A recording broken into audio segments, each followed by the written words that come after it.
It was a challenge to try and capture something as iconic as Alcatraz. You know about this. This is arguably the most famous prison in the world, and now you're in it. Just the space, the physicality of it, because it's quite claustrophobic. When modern-day prisons are designed, they really consider not intimidating people or making the spaces, as least stressful as possible. Well, Alcatraz didn't suffer from those restrictions. They did the research, they went out, studied Alcatraz, not just from books or internet. They were actually there to feel the environment, so it really sets a mood that gets you a little spooked.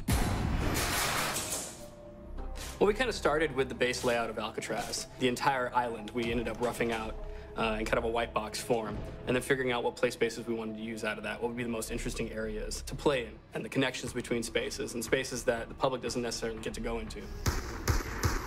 We really did a lot of pushing to really enhance that psychological horror aspect that we're really looking for. And this is a really good opportunity to really tell something special.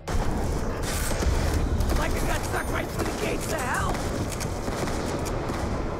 This time around, I feel like it's been identified that there are these side missions that you're going to go out and try to accomplish. Al and the rest of the groups put together this escape plan, but the point is to get the parts and assemble this plane so they can get off the island. We did something new for the first time. We have actually contextual music that goes off. So that's a first for zombies. And it's all based around this horror thriller aspect. Every location will have a specific stinger that you hear when you find it, when you discover it, when you start unraveling the story. We start building on the music that you're hearing, and it's really enhancing that experience and going along with it in parallel.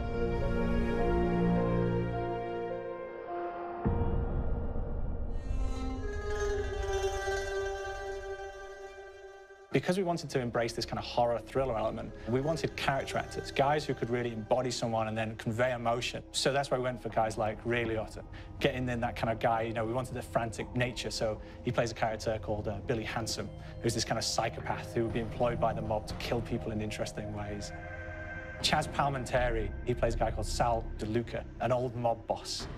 Michael Madsen playing Finn O'Leary. He's kind of worked himself from the floor, from the streets. He's got his hands dirty in the blood and the guts a couple of times. And then we had Joe Pantoliano, and he plays Arthur Arlington, who's nicknamed the Weasel. Those guys, they bring a quality and a subtlety and timing that you can't really identify or try to recreate. Bring it on, you dirtbags! You start off in the afterlife mode, and that's just going to be what's going on. You're going to try to solve the mystery from the second you start. Afterlife, to me, brings a new element, like a new puzzle element. It forces me to think a little bit more or look for the clues or kind of think of zombies on a slightly deeper level. You see clues throughout the map that tell you, ooh, perhaps if I'm in the afterlife, I can interact with this object, or there's some puzzle going on here that I need to be in the afterlife. Back east, I whacked a dirty dentist with one of these. Took forever, too. Alcatraz has a Civil War kind of fort background before it turned into a penitentiary. And so we had this kind of backstory, the idea that the warden would have collected Civil War weaponry. And one of them is a Blundergat. It's a fictional weapon, but the idea of the combination between a blunderbuss and a Gatling gun. And possibly, there might be a way of upgrading it to a more fantastical weapon that the players may find. You all gotta go sometime? You just went now. There's one main zombie, one big zombie that's going to come through and wreak havoc on your life. He'll lock down the perk machine, he'll close down the box, so you have to pay to get that open again, so you don't want him to interfere with your process. Now's a good time to pick a fight. It's a fun challenge. It keeps things moving forward. In terms of perks, we have a new perk called Electric Cherry. When you reload, it gives a shock around you, which scales over time. I was asking for it, greaseball. There's so much to experience in this map.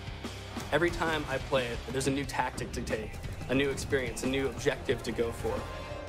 But there's also this layer of things that we aren't exactly exposing to the players right off the bat and will need to be discovered.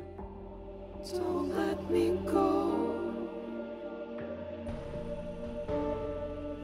Is it the calling we hear?